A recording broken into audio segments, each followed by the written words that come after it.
kumbe kushiriki katika vikao kuna faida na kunaleta mtangamano ndani ya nchi yako, lakini na nchi marafiki na jumuiya za kikanda.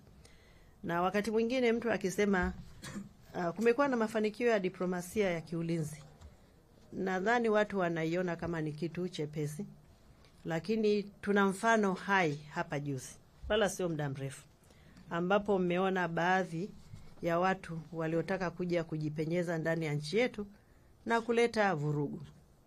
Watu hao wamekuja, lakini kutokana na diplomasia ya uchumi, diplomasia ya ulinzi, nisamehe sana kwa sababu pia nimekuwa katika wizara zingine ambazo zinashughulika na uchumi, kwa hiyo wakati mwingine na baada ya kusema diplomasia ya ulinzi najikuta nikisema diplomasia ya uchumi, lakini pia diplomasia ya uchumi ni kama imezoeleka zaidi.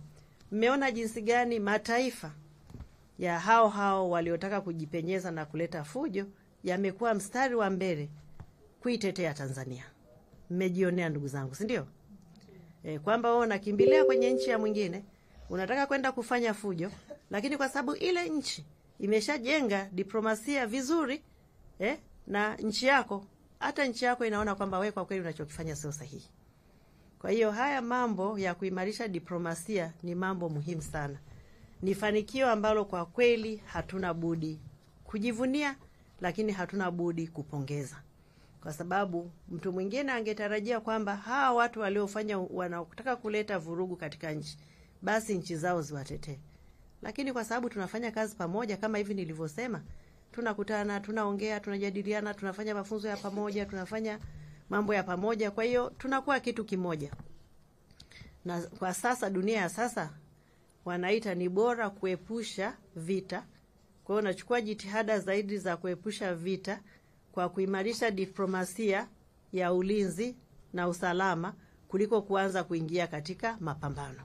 Ukiingia katika mapambano utapoteza rasilimali za kutosha, utaumiza wananchi wako na utajikuta kwamba unarudi hata nyuma. Kwa hiyo hiki sio kitu ambacho watu wakichukulia tu wanasema kila siku kuimarisha diplomasia, kuimarisha diplomasia, kuimarisha diplomasia ya ulinzi. Ina faida gani? Ina faida kubwa sana. Na bahati nzuri leo nakuja kuelezea mafanikio haya, nimepata mfano wa karibuni ambao nafikiri utawawezesha kuelewa kwamba ni nini manufaa ya kuimarisha diplomasia na urafiki, ikiwa ni pamoja na diplomasia.